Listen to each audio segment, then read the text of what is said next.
사랑하는 성도님들 모두들 안녕하신지 궁금합니다. 우리로 하여금 번민토록하는 시기이지만 이럴 때일수록 하나님 중심적인 생각을 많이 하셔서 지금과 같은 혼돈의 시기 속에서도 예수님 믿는 믿음을 굳게 지키시길 바랍니다. 이제 우리가 하나님께 수요 예배 드릴 시간이 되었습니다. 아무래도 영상으로 설교를 들으시면 집중이 잘 되지 않을 것입니다. 그러니 더욱 집중하려고 노력해 주셔서 말씀의 은혜를 듬뿍 받는 예배의 시간이 되시기 바랍니다. 그럼 다 같이 사도신경으로 우리의 신앙을 고백함으로 수요 예배를 시작하도록 하겠습니다. 전능하사 천지를 만드신 하나님 아버지를 내가 믿사오며 그 외아들 우리 주 예수 그리스도를 믿사오니 이는 성령으로 잉태하사 동정녀 마리아에게 나시고 본디오 빌라도에게 고난을 받으사 십자가에 못 박혀 죽으시고 장사한 지 사흘 만에 죽은 자 가운데서 다시 살아나시며 하늘에 오르사 전능하신 하나님 우편에 앉아 계시다가 저리로서 산 자와 죽은 자를 심판하러 오시리라. 성령을 믿사오며 거룩한 공회와 성도가 서로 교통하는 것과 죄를 사하여 주시는 것과 몸이 다시 사는 것과 영원히 사는 것을 믿사옵나이다. 아멘. 하나님 아버지, 오늘 저녁에 우리가 하나님 앞에 예배할 수 있도록 허락해 주셔서 정말 감사합니다. 우리의 마음이 이 세상에 있지 않고 하나님께로 집중되어서 온전히 하나님께서 찾으시는 참된 예배자들이 될 수 있도록 성령님께서 각 가정을 붙들어 주시옵소서. 주님께서 인도하시고 지켜주실 줄 믿사오며 예수님의 이름으로 기도합니다. 아멘. 네, 이번에는 하나님의 말씀을 함께 보도록 하겠습니다. 오늘 저녁에 함께 보실 말씀은 요한복음 13장 21절부터 30절까지의 말씀입니다. 요한복음 13장 21절부터 30절까지의 말씀 찾으셨으면 제가 봉독하도록 하겠습니다. 예수께서 이 말씀을 하시고 심령이 괴로워 증언하여 이르시되 내가 진실로 진실로 너희에게 이르노니 너희 중 하나가 나를 팔리라 하시니 제자들이 서로 보며 누구에게 대하여 말씀하시는지 의심하더라. 예수의 제자 중 하나 곧 그가 사랑하시는 자가 예수의 품에 의지하여 누웠는지라. 시몬 베드로가 머리짓을 하여 말하되 말씀하신 자가 누구인지 말하라 하니 그가 예수의 가슴에 그대로 의지하여 말하되 주여 누구니이까? 예수께서 대답하시되 내가 떡 한 조각을 적셔다 주는 자가 그니라 하시고 곧 한 조각을 적셔서 가룟 시몬의 아들 유다에게 주시니 조각을 받은 후 곧 사탄이 그 속에 들어간지라. 이에 예수께서 유다에게 이르시되 네가 하는 일을 속히 하라 하시니 이 말씀을 무슨 뜻으로 하셨는지 그 앉은 자 중에 아는 자가 없고 어떤 이들은 유다가 돈꾀를 맡았으므로 명절에 우리가 쓸 물건을 사라 하시는지 혹은 가난한 자들에게 무엇을 주라 하시는 줄로 생각하더라. 유다가 그 조각을 받고 곧 나가니 밤이러라. 아멘.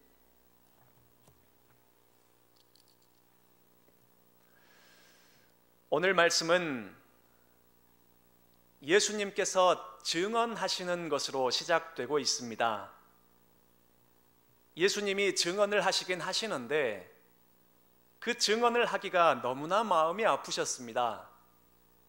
왜냐하면 그 증언의 내용이 제자의 배반에 대한 내용이기 때문입니다. 21절 말씀을 보시면 심령이 괴로워 증언하여 이르시되 내가 진실로 진실로 너희에게 이르노니 너희 중 하나가 나를 팔리라. 배신하는 유다가 괘씸하고 미워서 이 말씀을 하신 것이 아니라 그렇게 된 유다를 생각하니 심령이 괴로워서 이렇게 말씀하신 것입니다. 너희 중 하나가 나를 팔리라. 사랑하는 제자로 받아주셨고 천국의 비밀을 가르치셨으며 끝까지 사랑하는 마음으로 그의 발을 씻기셨고 이렇게 지금도 옆에 앉혀서 사랑의 만찬을 나누었지만 끝내 유다는 예수님을 배신하고 떠날 것을 아셨기에 예수님의 심령은 참으로 괴로웠던 것입니다. 그렇게 유다의 배반을 예수님께서 증언하셨지만 제자들은 예수님을 배반할 자가 누구인지 아직은 전혀 몰랐습니다. 그래서 22절 말씀을 보면 제자들이 서로를 의심합니다. 제자들이 서로 보며 누구에게 대하여 말씀하시는지 의심하더라. 제자들이 서로를 바라보며 누구에게 하시는 말씀인지를 생각하면서 서로를 의심했다는 것입니다. 이것이 무슨 말입니까? 나는 아니라는 말입니다. 예수님이 증언하시는 배반자는 내가 아니고 저들 중에 한 사람이라고 그렇게 서로를 의심했다는 것이죠. 그런데 그들 중에 한 사람은 불안했습니다. 예수님이 혹시 나를 배반자라고 지목하실까 봐서 불안했던 한 사람이 있었습니다. 그 한 사람이 누구인 것 같나요? 그 한 사람은 베드로였습니다. 예수님을 향해 바다에 뛰어들었던 베드로였고 앞으로도 예수님을 체포하러 온 병사의 귀를 칼로 베어버릴 베드로의 성격상 지금과 같은 상황이라면 당장 그 배신자가 누구냐며 예수님께 핏대를 세우며 질문했어야 맞습니다. 그런데 베드로는 섣불리 질문하지 못합니다. 왜 그랬을까요? 질문하면 예수님께서 배신자는 바로 너다 이렇게 대답하실까 봐 두려웠던 것입니다. 이미 베드로는 예수님으로부터 사탄아 내 뒤로 물러가라 라고 꾸지람을 듣지 않았습니까? 아마 제자들 중 상당수도 그 배신자는 베드로가 아닐까라는 생각을 했을지도 모르겠습니다. 그렇게 다른 누군가가 아닌 스스로를 의심했던 베드로는 섣불리 직접 질문하지 못하고 예수님 곁에 앉은 요한에게 질문해 줄 것을 부탁하고 있습니다. 23절과 24절을 한번 보세요. 예수의 제자 중 하나 곧 그가 사랑하시는 자가 예수의 품에 의지하여 누웠는지라. 시몬 베드로가 머리짓을 하여 말하되 말씀하신 자가 누구인지 말하라 하니. 요한이 예수님 품에 의지하여 누웠다는 것은 당시의 식사 문화상 자연스러운 모습이었습니다. 베드로의 부탁을 받은 이 요한은 예수님께 질문합니다. 주님, 주님을 배신할 자가 누구입니까? 그러자 예수님께서는 26절에서 그 배반자가 누구인지 명확하게 밝히셨습니다. 예수께서 대답하시되 내가 떡 한 조각을 적셔다 주는 자가 그니라 하시고 곧 한 조각을 적셔서 가룟 시몬의 아들 유다에게 주시니.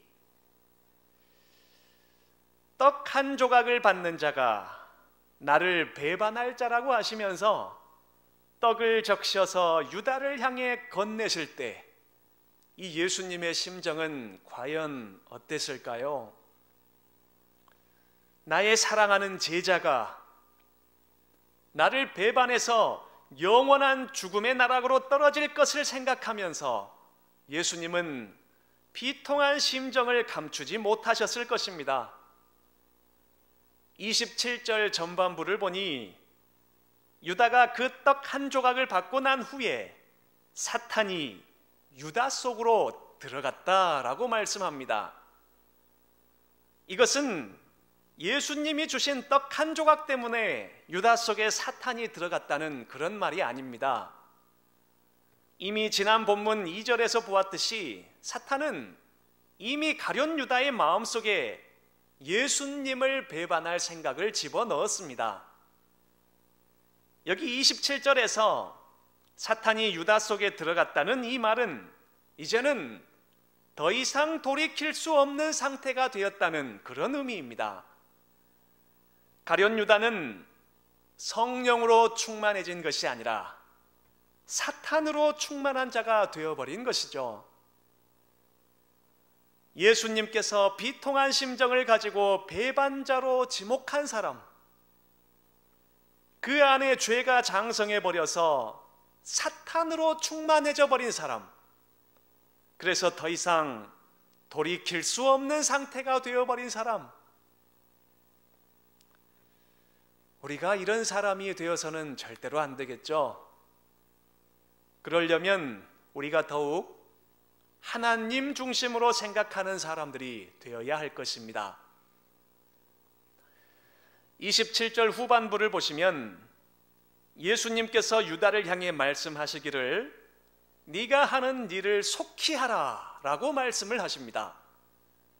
이것은 가룟 유다가 사탄으로 충만해져서 돈을 받고 예수님을 팔아버릴 계획을 세우고 있는 것을 예수님이 이미 아시고 그 일을 속히 하라는 말씀이셨습니다. 하지만 그곳에 있는 제자들은 예수님의 그 말씀을 전혀 이해하지 못했습니다. 다만 29절에서 말씀하는 것처럼 돈꾀를 맡은 유다에게 물건을 사거나 혹은 가난한 자들에게 무엇을 주라는 말씀인 것으로 그렇게 생각할 뿐이었습니다. 예수님이 모두가 다 알도록 말씀하신 것 같지만 아무도 알아채지 못했다는 것은 그리 놀라운 일이 아닙니다. 무엇인가를 깨닫는 것은 하나님의 주권적인 허락하심이 있어야 가능한 것이기 때문이죠. 오늘 본문에서의 제자들이 예수님의 말씀을 이해하지 못한 것은 하나님께서 아직 그 사실을 깨닫는 것을 허락하지 않으셨기 때문입니다. 그렇습니다.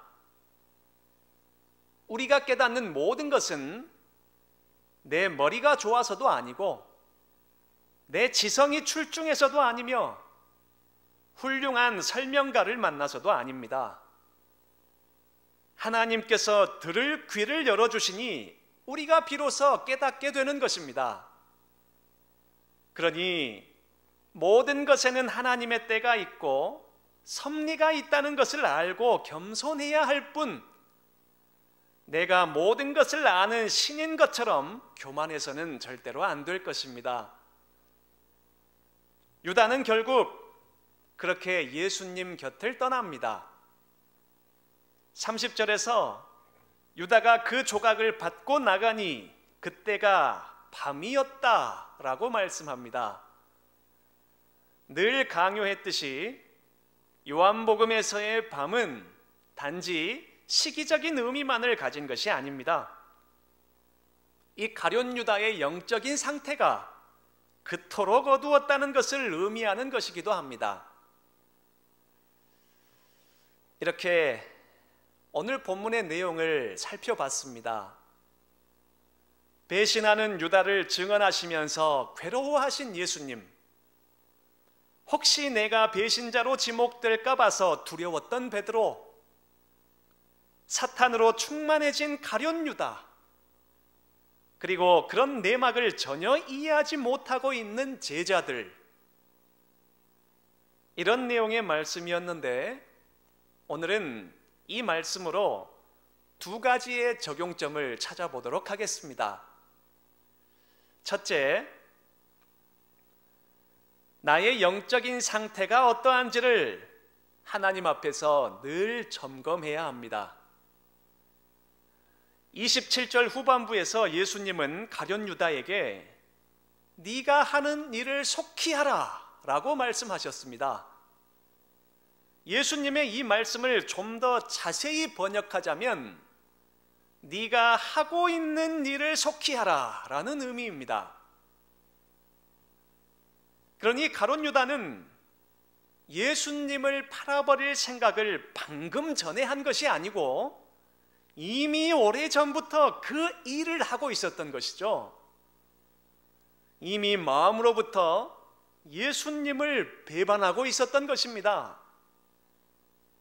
그동안 몸은 예수님과 함께 있었지만, 그것도 예수님과 가장 가까운 곳에 있었지만, 유다의 마음은 이미 돈과 권력이 너무나 좋아서 예수님을 배신할 계획을 세우고 있었던 것입니다. 예수님과 가장 가까이 있으면서도, 주님을 잘 따르는 것처럼 보였으면서도 결국에는 주님을 팔아서 내 몫을 챙기려는 사람, 가룟 유다가 그런 사람이었습니다.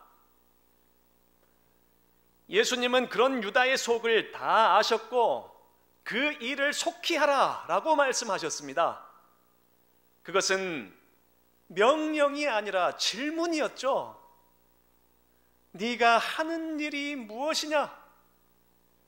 네가 지금 하고 있는 일이 대체 무엇이냐? 제자들은 아무도 몰랐지만 예수님께서는 알고 계셨습니다. 신임을 얻어서 돈을 맡고 있는 사람이 유다였기에 아마도 가장 적게 의심을 받고 있었을 것입니다. 유다가 예수님을 배신하려는 생각은 아무도 알지 못했습니다. 유다는 다른 제자들에게 자기의 위선을 완전하게 감추면서 살아왔던 것이죠. 성도 여러분, 만일 우리가 내 안에 있는 위선을 감추려고 애쓴다면 가족이나 지체들을 속일 수는 있을지 모릅니다. 하지만 우리 주님께서는 사람의 진정한 생각과 소원을 다 알고 계십니다. 사람이 진정으로 무슨 생각을 하고 있는지, 사람이 진정으로 무엇을 소원하고 있는지 하나님께서는 다 알고 계십니다. 사람들은 나의 외적인 허위를 보고 속을지도 모르지만 하나님은 나의 마음을 속까지 살펴보고 계십니다.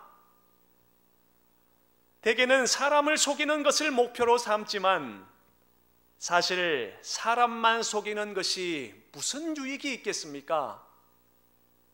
많은 사람들이 사람을 속이고서 안위하지만 그게 장차 모든 사람을 판단하실 하나님 앞에 서게 될 우리에게 무슨 의미가 있겠습니까?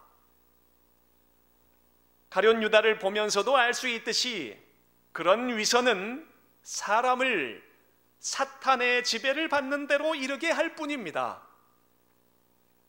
우리가 꼭 기억해야 할 것은 하나님 앞에서 정직하고 신실하게 살아가는 인생이 참으로 가치 있는 인생이고 지혜로운 인생이라는 사실입니다. 주님께서는 오늘 우리에게도 이렇게 질문하고 계십니다. 너는 지금 무슨 일을 하고 있느냐? 네가 지금 하고 있는 일이 도대체 무엇이냐? 위선 가득한 마음으로 남을 속이면서 허위라는 가면을 계속 쓰기를 노력한다면 우리의 속은 사탄으로 충만해질 것입니다. 하지만 하나님의 시선 앞에서 주님의 말씀으로 나의 영적인 상태를 늘 점검하고 겸손히 성령님의 도우심을 구하면서 순간순간을 살아간다면 우리의 속은 성령으로 충만해질 것입니다. 돈이 좋고 세상이 좋아서 예수님을 배반하면서도 신자인 척하는 위선을 감추는 일에 소중한 에너지를 허비하지 않기를 바랍니다. 예수님을 올바로 알아가는 일, 그 예수님을 신실하게 믿는 일, 그래서 정직하게 순종하는 일, 그 일로 인생을 채워가는 저와 여러분이 될 수 있기를 진심으로 바랍니다. 이제 마지막 두 번째 적용점을 살펴보겠습니다.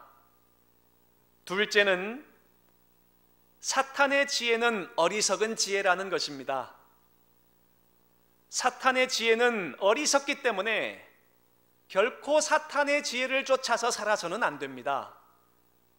그런데 문제는 사탄의 지혜를 분별하기가 참 어렵다는 것이죠.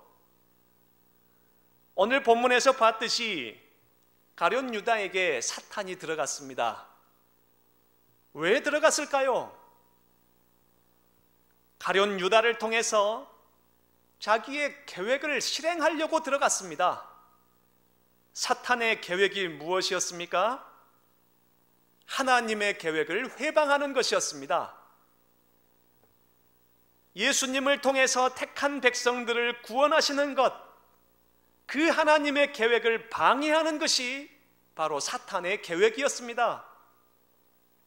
하지만 사탄은 예수님의 죽음이 바로 하나님의 계획이었다는 사실을 알지 못했습니다. 하나님을 회방하려고 예수님을 십자가에 달리게 했는데 사실은 그것이 바로 하나님의 계획이었습니다.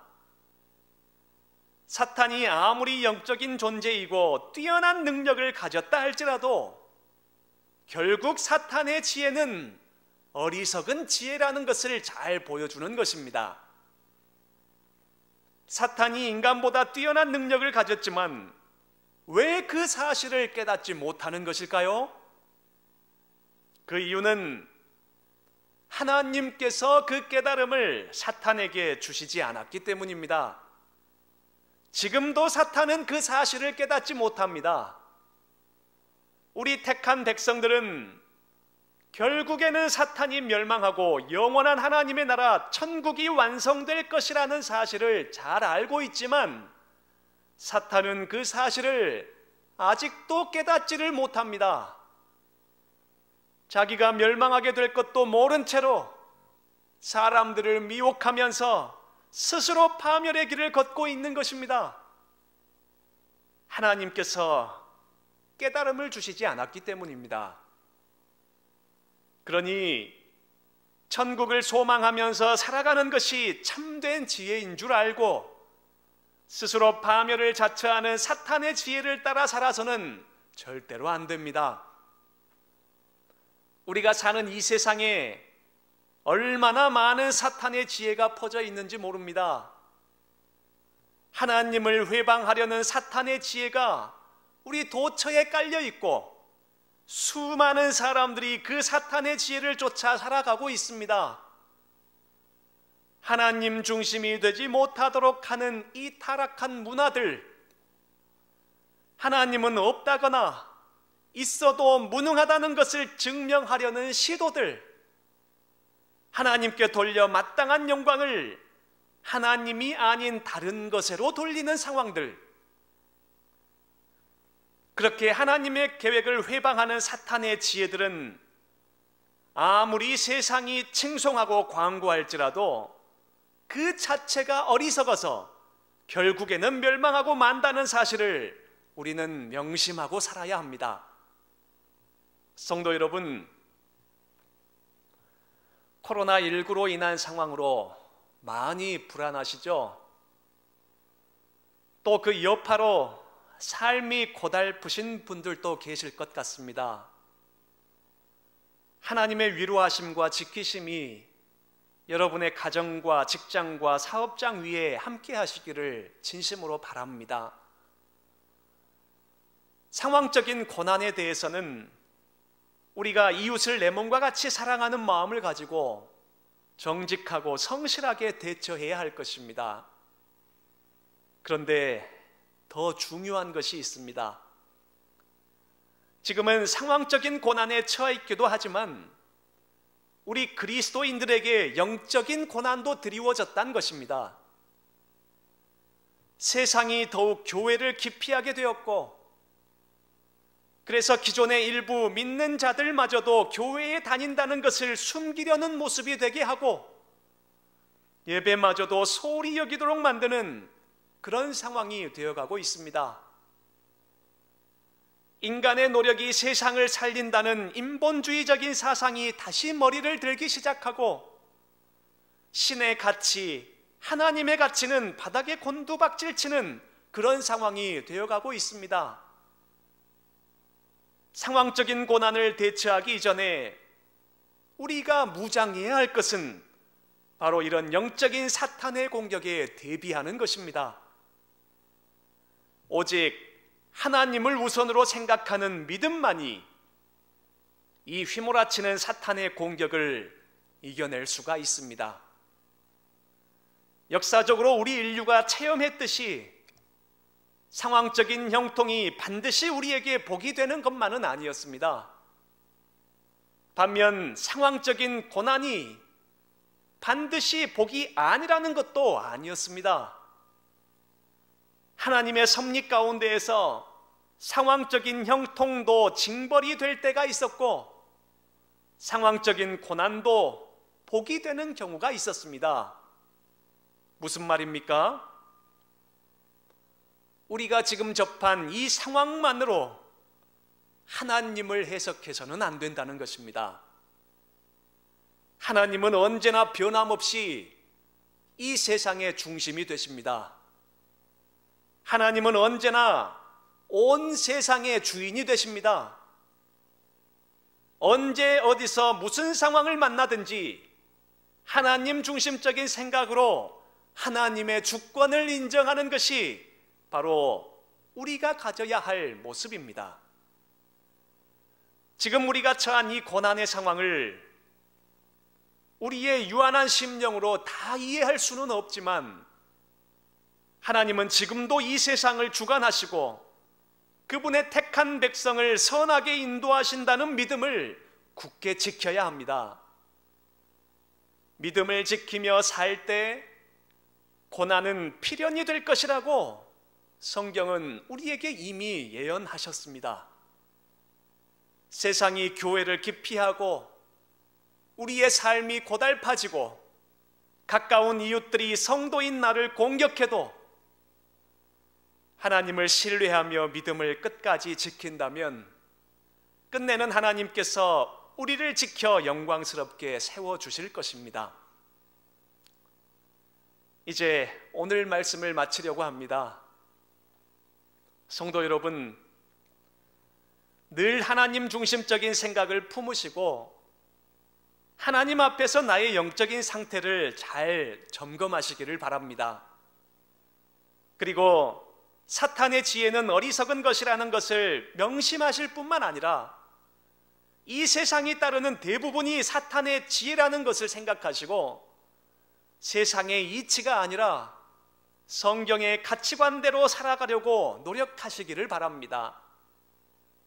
우리의 죄악된 심령은 가만히 놔두면 사탄의 지혜를 따라가고 맙니다. 늘 깨어서 성경을 펼쳐보시고 세상의 이치를 거슬러 성경의 가치관이 더 옳다는 것을 많이 생각하시고, 그래서 나의 생각과 행동이 성경에 더 가까워지도록 그렇게 노력하시기를 바랍니다.